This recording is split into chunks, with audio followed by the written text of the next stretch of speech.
സഞ്ജുവിൻ്റെ വലിയ ഫാനായതുകൊണ്ട് അദ്ദേഹം സെഞ്ചുറി അടിയിക്കുമ്പോൾ വന്നിട്ട് വലിയ വീരവാദം പൊട്ടിക്കുന്ന വീഡിയോ മാത്രമല്ല നമ്മളിടുക. അദ്ദേഹം ഡെക്കായാൽ വിമർശിച്ചുകൊണ്ടും വിടും. കാരണം ആരും വിമർശനങ്ങൾക്ക് അതീതരൊന്നും അല്ലല്ലോ അല്ലേ. സൗത്ത് ആഫ്രിക്കയ്ക്കെതിരെ ആദ്യ മത്സരത്തിൽ സെഞ്ചുറി അടിച്ച ശേഷം രണ്ടാം മത്സരത്തിൽ 3 ബോളിൽ ഡെക്കായപ്പോൾ ഇന്നലെ നടന്ന 3-ാം T20യിൽ 2 ബോളിൽ ഡെക്കായിരിക്കുകയാണ്. അപ്പോൾ ഇതിൽ നമ്മൾ മനസ്സിലാക്കേണ്ടതെന്ന് വെച്ചാൽ സഞ്ജു സാംസൺ തൻ്റേതായ ദിവസത്തിൽ ലോകത്തിലെ ഏത് പ്ലെയറെയും വെല്ലുന്ന അസാധ്യ പ്ലെയറാണ്.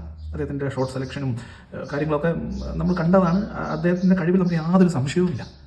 പക്ഷേ അത് പോരാ ഒരു ടീമിൽ നിലനിൽക്കാൻ. ടീമിനൊരു വിശ്വാസം വേണം, അല്ലെങ്കിൽ കാണുന്ന ജനങ്ങൾക്കൊരു വിശ്വാസം വേണം. യെസ്, സാഞ്ചു സാംസൺ ഉണ്ട്, ഇനി കുറച്ച് നേരത്തേക്ക് വിക്കറ്റും കാര്യങ്ങളും പോകില്ല, ഈ ഒരു ക്രൈസിസിൽ നിന്നും ഇന്ത്യയെ രക്ഷിക്കും, അല്ലെങ്കിൽ റൺ റേറ്റ് കൂട്ടും. ഇതൊക്കെ തോന്നാനായിട്ടൊരു വിശ്വാസ്യത കൂടി വേണം. അതിന് നമ്മൾ 2 സെഞ്ചുറി മാത്രം അടിച്ചിട്ട് കാര്യമില്ല. ഓമിൽ ഒരു സ്ഥിരത, എല്ലാ മത്സരത്തിലും സെഞ്ചുറി അടിക്കണമെന്നൊന്നും പറയുന്നില്ല, അങ്ങനെ ആരെങ്കിലും സാധിക്കില്ല. പക്ഷേ ഒരു 20-30, ഒരു 40-50 ഒക്കെ അടിക്കാൻ അധികം മത്സരങ്ങളും സാധിക്കണം. പിന്നെ 2 സെഞ്ചുറി അടിച്ചപ്പോൾ ഈ ലോകം മുഴുവൻ നിങ്ങൾ വാഴ്ത്താനുണ്ടായിരുന്നു. അതിൽ ആത്മവിശ്വാസം അങ്ങോട്ട് ഹൈ ആയിട്ട് നമ്മുടെ കളി മറന്നു പോകരുത്.